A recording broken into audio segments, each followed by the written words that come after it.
Nothing had changed as the second day commenced.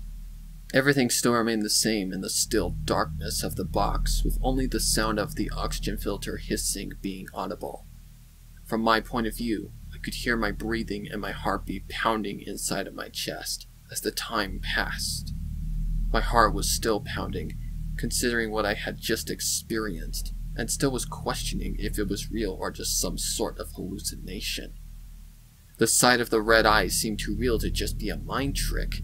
Along with the humming and the giggles I heard clear as day. The thought of being in a seclusion like this was something I couldn't even defend myself against.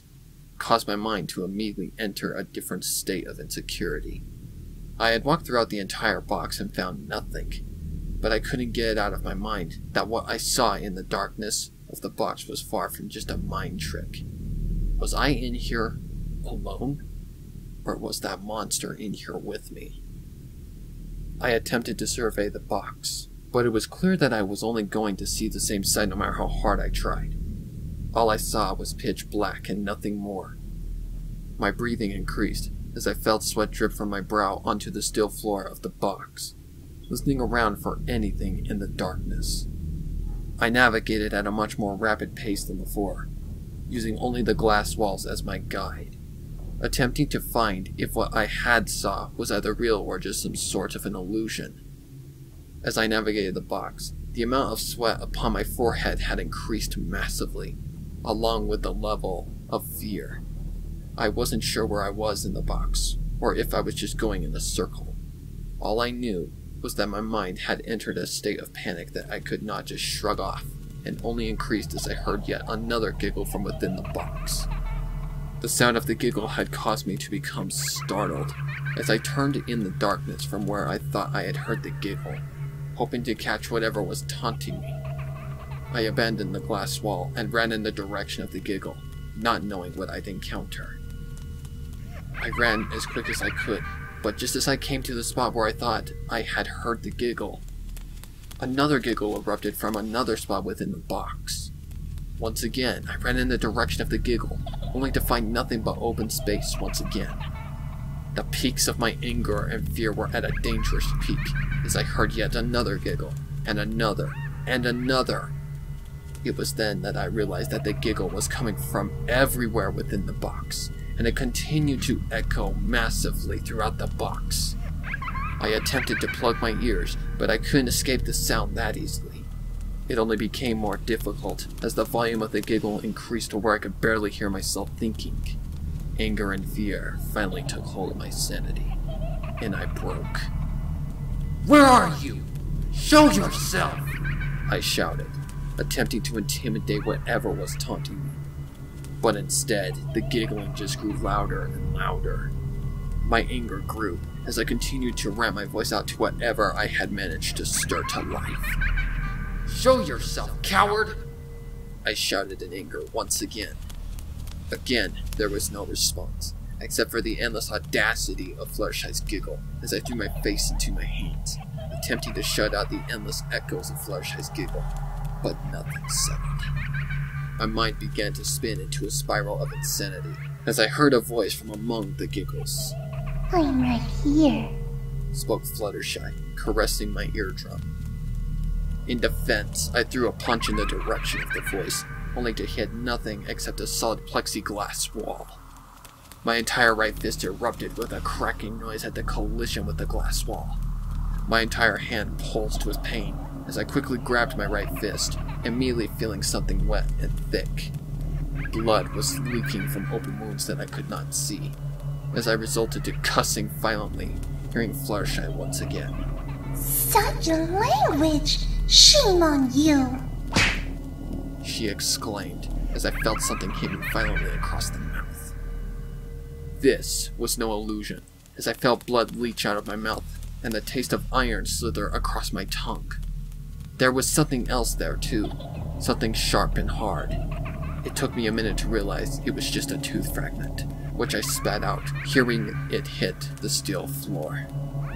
I was officially in panic mode now, continuing to hold my right fist, knowing that I had broke it. The fact that scared me the most, though, was that I had actually felt pain from what I thought was just an illusion. but now knew it was far from an illusion. I was far from alone in this box, and had many things to fear, because I couldn't see or feel them. Seeing that everything I had tried to do to fend off the taunting had failed miserably, I fell to the cold floor and curled into a fetal position, feeling completely helpless. Heavenly Father, thy Lord in heaven, I'm sorry for what I did to Cheryl. I didn't mean to cause what happened to her or any of this. Please, just take care of her. Please, let her know I'm sorry for what I did. Amen. Amen. Amen! I didn't realize it, but I had started crying in that moment of weakness, and only continued to try and shield myself as the torture continued. Please, God, help me, I whispered, but no response came.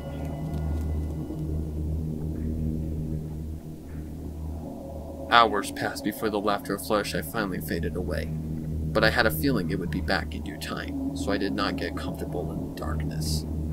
I was drenched in sweat from a combination of my fear and sadness, as I carefully stood back up, continuing to dress my right fist with my left hand. My entire right fist pounded from the multiple broken bones within the skin, while my left hand became sticky from being drenched in blood from the open wounds.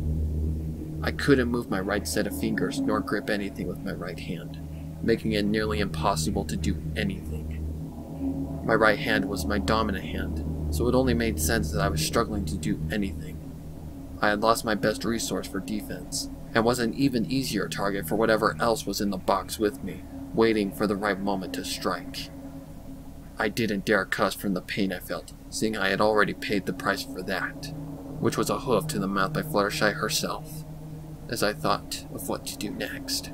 I groaned from the pain of my right hand, as I resorted to thinking of a way to dress it in the right way.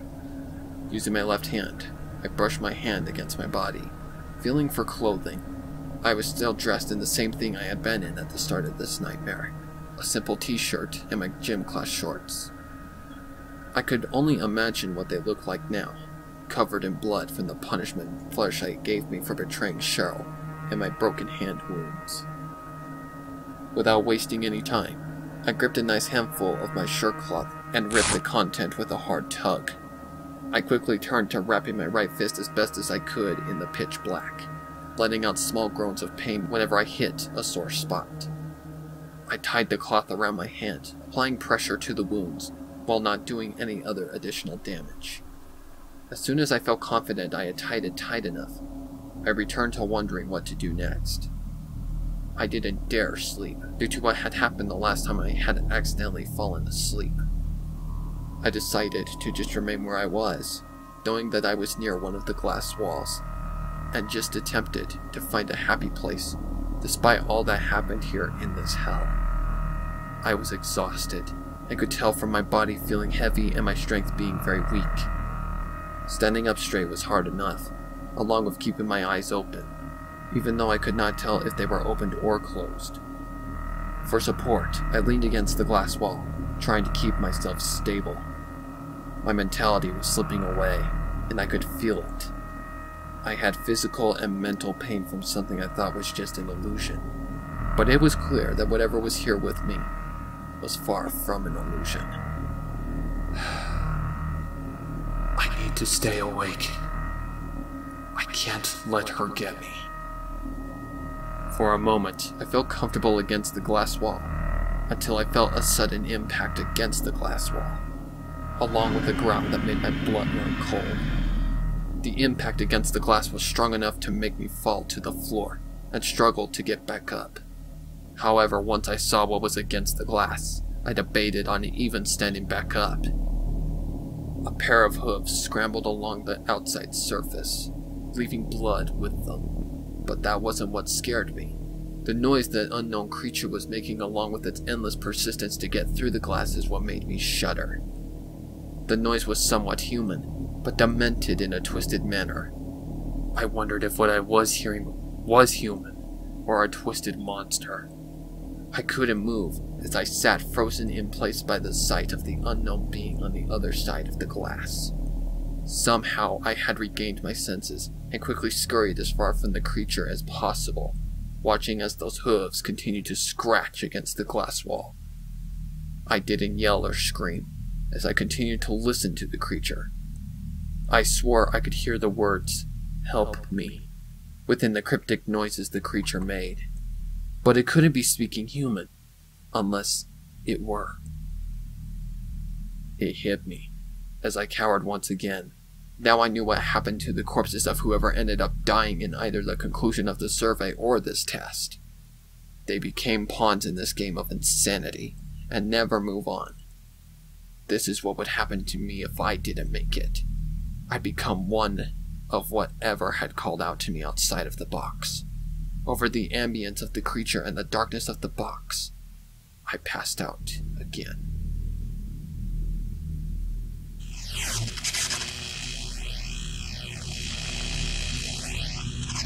A massive surge of electricity is what woke me from my short sleep, as I opened my eyes to darkness and silence. I was angry and exhausted as I stood up again. What was that for? I yelled angrily. No response came, infuriating me even more. I knew they could hear me, and I wasn't going to be ignored. I know you bastards can hear me. Answer me, you fucking cowards. I was beyond the peak of my anger as I heard no response once again. My breathing was heavy as I resulted to screaming in anger and punched myself in the face multiple times, tasting blood each time. No response came as I fell to the floor on both knees and continued to punch myself violently. After multiple minutes of my outrage, I lost all sense and held my head tight. I'm not crazy. I'm not crazy. I'm not crazy! I exclaimed, feeling myself fall to a new level of insanity. I stared at the glass wall, covered in blood from the creature, seeing a reflection of myself. "You need to calm down," spoke the reflection. How can I be calm when I'm being watched by monsters? There's nothing here. You just believe there is, when there isn't. What the fuck do you know? You are losing it. Exactly what they want. Can't you see that you are falling for their scheme?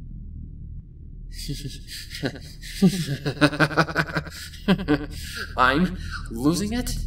I'm losing it? I'm not losing it. You are. You are just here to make me believe that there's nothing here. I've seen it. I felt it. This is not fake. This is real. You aren't real. Get out! I'm what you've lost, and unless you get fucking grip, you'll lose full grip on reality. You'll never survive here unless you listen to me. It felt like my mind was spinning as I struggled to hold myself together, feeling tears form in my eyes. The reflection's words continued to repeat in my mind as I finally resulted to screaming so loud that it shook the room and shattered the glass walls protecting me from the outside threats.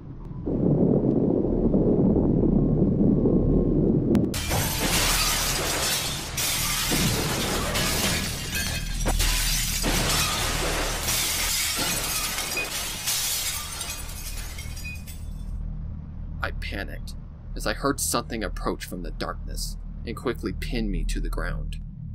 Whatever had me was strong and massive in size as I felt the breath of the creature blow against my face. Out of the darkness, the face of the creature manifested before me, and what I saw made me nearly collapse to tears.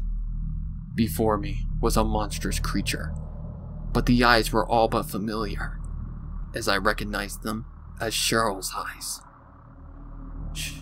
Cheryl? I questioned. The creature just smiled a row of jagged teeth before it lunged down at me with its mouth wide open. Payback!